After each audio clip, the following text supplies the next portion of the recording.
Sylvie Cooper is a alienated and misanthropic teenage girl at a private high school for the wealthy. She first meets Ivy, a poor but intelligent and highly trashy girl, at a local hangout where Ivy enjoyed rope swinging from a tree. A young boy runs up and says, "Come on. A dog got hit." Sylvie kneels next to the still-breathing dog when all of a sudden Ivy crushes the dog's skull with a pipe. While sitting in the office for phoning in a bomb threat to a local TV station, she sees Ivy walk in and begins to talk to her. Later that day, when Sylvie's father picks her up, Ivy asks for a ride. At first Daryl, Sylvie's father, is reluctant but grudgingly compromises. Ivy tells Sylvie she gets car sick and asks to ride in the front.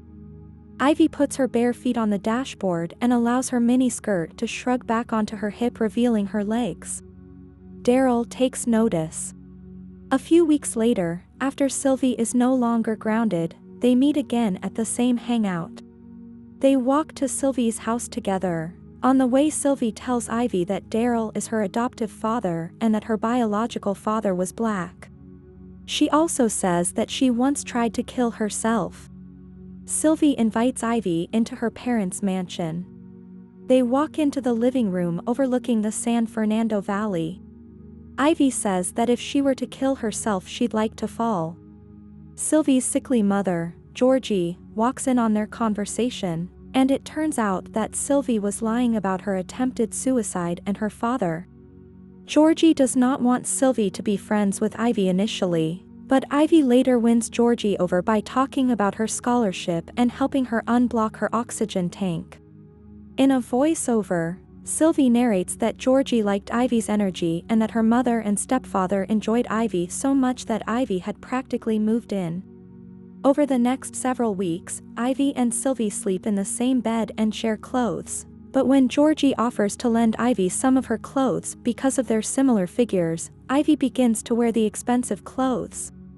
After a spat with her parents, Sylvie says she wants to do something to make her parents cringe, and Ivy convinces her to get a tattoo so that they can be like blood sisters. A few days later, Daryl decides to throw a party at his house to try and improve his failing career, and he enlists Sylvie to help him. When Sylvie's boss at the charity center calls, Ivy picks up the phone and tells him that Sylvie can work the night of the party, which allows Ivy to fill in.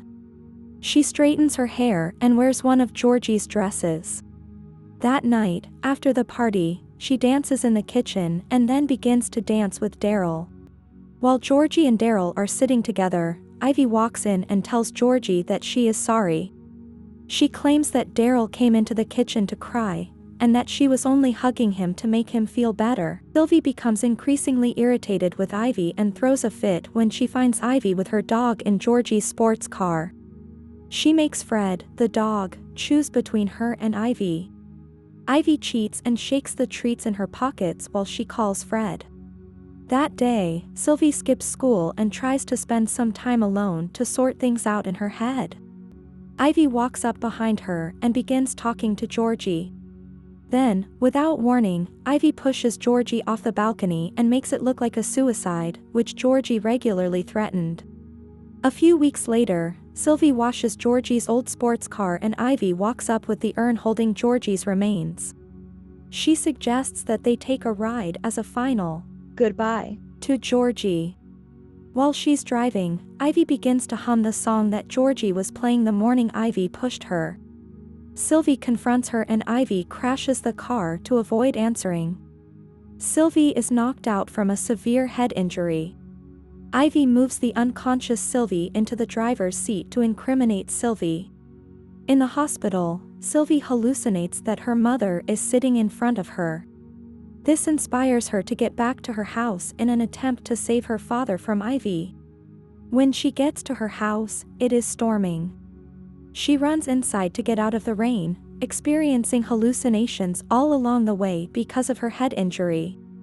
When she gets inside, she sees Daryl and Ivy having sex and flees the living room and runs outside. Daryl goes to look for Sylvie and tells Ivy to stay inside. Ivy goes up to Georgie's old room and puts in the tape that was playing the morning Georgie died. She puts on Georgie's robe and walks out onto the balcony.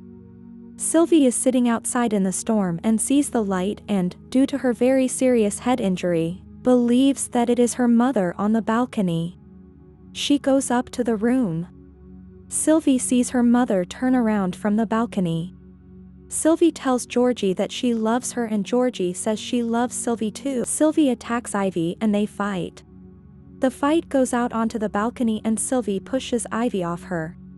Ivy goes off the balcony, but manages to keep from falling by holding on to Sylvie's necklace. The chain breaks and Ivy falls to her death, still clutching the necklace. The film ends with Sylvie narrating that she still loves and misses Ivy, and that she forgives her because she was even more alone than me. I hope you enjoyed the video. Let us know in the comment section below which movie you want us to recap next. As always, until the next time.